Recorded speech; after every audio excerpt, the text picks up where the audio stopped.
শরীয়তপুরে আওয়ামী লীগের দুই পক্ষের সংঘর্ষ, শতাধিক হাত বোমা বিস্ফোরণ। এরকম বোমা হামলার ঘটনা দেশে এই প্রথম।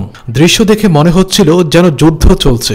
দেশকে ইরাক সিরিয়া বানানোর খেলায় নেমেছে আওয়ামী লীগ। এই ঘটনা দেখার পর অনেকেই মন্তব্য করেছেন, আওয়ামী লীগ আগাগোড়া একটি সন্ত্রাসী দল। এই দলটি স্বাধীনতার পর থেকে একদিনের জন্য এ দেশের মানুষদের শান্তিতে ঘুমাতে দেয়নি। ক্ষমতায় থাকলেও মানুষের রক্ত খায়, ক্ষমতায় না থাকলে দেশকে সন্ত্রাসের আখড়ায় পরিণত করে।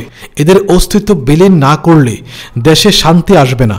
শরীয়তপুরের জাজিরায় আধিপত্য বিস্তারকে কেন্দ্র করে দুপক্ষের মধ্যে সংঘর্ষের ঘটনা ঘটেছে। এতে কমপক্ষে শতাধিক হাতবোমার বিস্ফোরণ ঘটানো হয়। শনিবার সকালে উপজেলার বিলাসপুর ইউনিয়নের দুর্বাডাঙ্গা এলাকায় এই ঘটনা ঘটে। তবে এখন পর্যন্ত হতাহতের খবর পাওয়া যায়নি। স্থানীয় ও পুলিশ সূত্রে জানা যায়, আওয়ামী লীগ সমর্থিত বিলাসপুর ইউনিয়নের চেয়ারম্যান কুদ্দুস ব্যাপারী ও পরাজিত চেয়ারম্যান স্বেচ্ছাসেবক লীগ নেতা জলিল মাতব্বরের সমর্থকদের মধ্যে আধিপত্য বিস্তার নিয়ে দীর্ঘদিনের বিরোধ রয়েছে। ইতিপূর্বে এ নিয়ে বেশ কয়েকবার সংঘর্ষের ঘটনা ঘটেছে। শনিবার সকালে দুর্বাডাঙ্গা এলাকায় তুচ্ছ ঘটনাকে কেন্দ্র করে উভয় পক্ষের সমর্থকদের মধ্যে পুনরায় সংঘর্ষের সৃষ্টি হয়। এ সময় শতাধিক হাতবোমার বিস্ফোরণ ঘটানো হয়।